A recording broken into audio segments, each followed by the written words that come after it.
नमस्कार आप सभी साथियों को। और आज की जो प्रेस वार्ता है वो हर बार की तरह केंद्र सरकार महिलाओं के प्रति जो उनका उदासीन रवैया है, दिल्ली पुलिस की चरमराई हुई व्यवस्था है, उसको लेकर ही है। बहुत दुखद विषय पर आज आपके सम्मुख हम लोग आए हैं। संगम विहार में जिस प्रकार से एक 21 साल की बच्ची के साथ बर्बरतापूर्वक बलात्कार की घटना को अंजाम देते हुए उसकी हत्या की गई है और पुलिस का जिस प्रकार से रवैया देखने को मिल रहा है, ये बेहद शर्मनाक है और बेहद दर्दनाक घटना हुई है ये संगम विहार की। अगर बीते 30 दिनों की बात करें, बीते 1 महीने की बात करें, तो दिल्ली देश की राजधानी में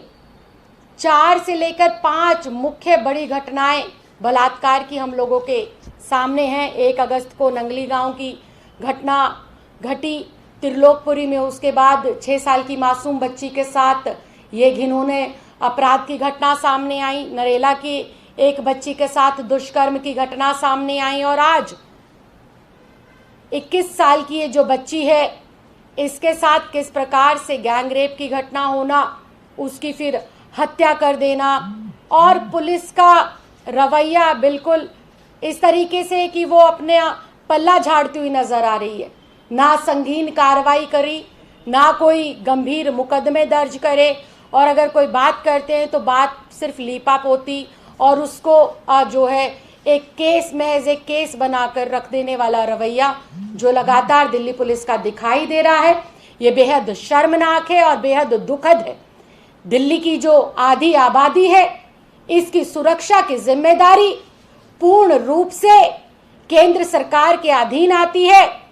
अमित शाह जी पता नहीं किन कार्यों के अंदर व्यस्त हैं, पता नहीं कहां पर अपनी राजनीतिक गोटियां फिट करने में लगे हुए हैं, लेकिन मैं आज इस प्रेस वार्ता के माध्यम से इस देश के गृह मंत्री माननीय अमित शाह जी से ये कहना चाहती हूं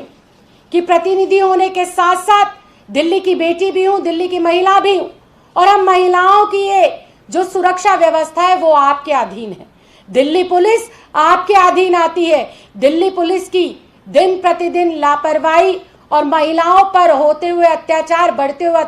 अत्याचार इस बात की और इशारा करती है, इस बात का सबूत है कि दिल्ली पुलिस के बस की नहीं है दिल्ली की महिलाओं की सुरक्षा करना। और मुझे लगता है कि केंद्रीय गृह मंत्रालय की बस की भी अब नहीं रहा है हमारी दिल्ली की बहन बेटियों को की सुरक्षा सुनिश्चित कराना, उनकी इज्जत को बचाना या फिर उनके लिए ऐसा माहौल बनाना कि वो देर सवेर अपने घर से निकल सके, अपनी नौकरी पर, अपने स्कूल में, अपने कॉलेज में या कहीं पर भी वो खुले दिमाग से या निडरता के साथ जा सके। तो मेरा निवेदन है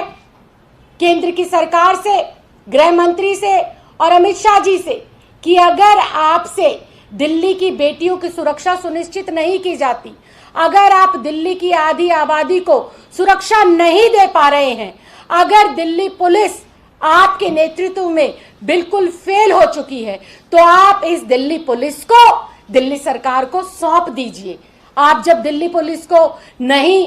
जो है उनकी जिम्मेदारी का एहसास दिला पा सकते, अगर ये दिल्ली पुलिस हमारी बेटियों की सुरक्षा नहीं सुनिश्चित करा पा रही है, तो हम दिल्ली की सरकार में बैठे हुए इस बात की जिम्मेदारी लेते हैं कि आप दिल्ली पुलिस को हमें सौंपिए। हम दिल्ली पुलिस के माध्यम से अपनी इस आधी आबादी को सुरक्षा भी देंगे और उन्हें इस बात का एहसास भी दिलाएंगे और ऐसा वातावरण दिल्ली के अंदर बनाएंगे कि हमारी चाहे छोटी बेटियां हों, युवा महिलाएं हों या बुजुर्ग महिलाएं हों, सब लोग जहां पर भी हैं, चाहे वो अपने कार्यस्थल पर है, चाहे वो अपने घर में है, पार्क में है, मार्केट में है, सब लोग अपने आप को सुरक्षित महसूस करेंगी। मैं गृह मंत्री जी से इस बात का निवेदन करती हूं कि आप इधर उधर की बातें छोड़कर अपने राजनीतिक जो आपकी यात्राएं हैं उनको छोड़कर कम से कम एक बार दिल्ली की स्थिति और परिस्थिति पे पुलिस के कमिश्नर के साथ बैठकर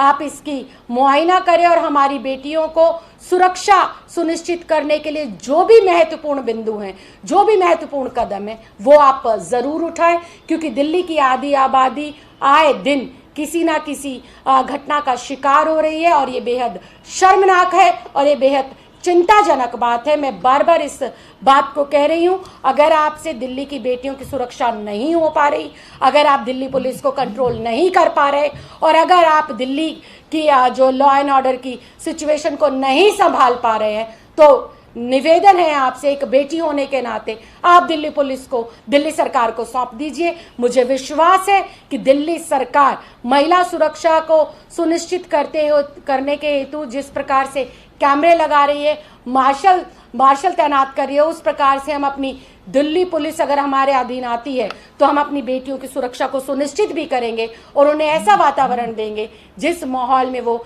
निर्भय होकर बिल्कुल एक अच्छी सोच और एक मजबूती के साथ जीवन अपना यापन कर सकती है। बहुत बहुत धन्यवाद।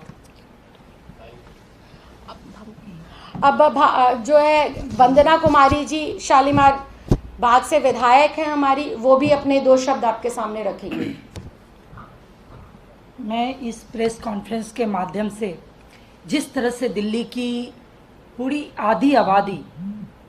आज डर के माहौल में जी रही है, वो घर से निकलते ही उनको लगता है हमारे साथ क्या हो जाएगा। माँ जो घर पे रहती है वो परेशान रहती है, जो हमारी बेटी जा रही है तो सुरक्षित आएगी कि नहीं। आज दिल्ली की व्यवस्था बहुत चरमरा गई है। जैसा राखी जी ने बताया, जो लगातार 3 महीने से तो एक क्लोज हम लोग देख रहे हैं, जो महिलाओं के साथ किस किस तरह की बर्बरता और किस किस तरह की घटना हम सबके सामने आ रही है।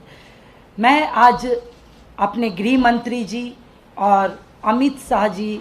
से मैं यही निवेदन करना चाहती हूँ, जो दिल्ली की व्यवस्था को करीब से देखें और दिल्ली पुलिस को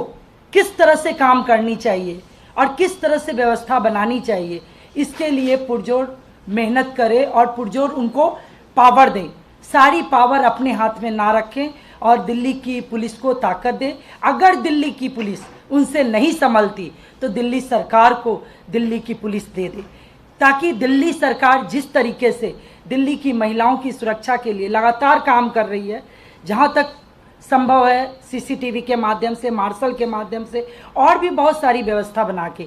उसी तरीके से हम दिल्ली पुलिस के साथ भी मिलके दिल्ली की महिलाओं को की सुरक्षा के लिए लगातार काम कर सकते हैं, अच्छे तरीके से काम कर सकते हैं, ताकि हमारी बहन बेटियां महफूज रहे और वो अमन चैन की ज़िंदगी जी सके। तो बहुत बहुत धन्यवाद। जय हिंद, जय भारत।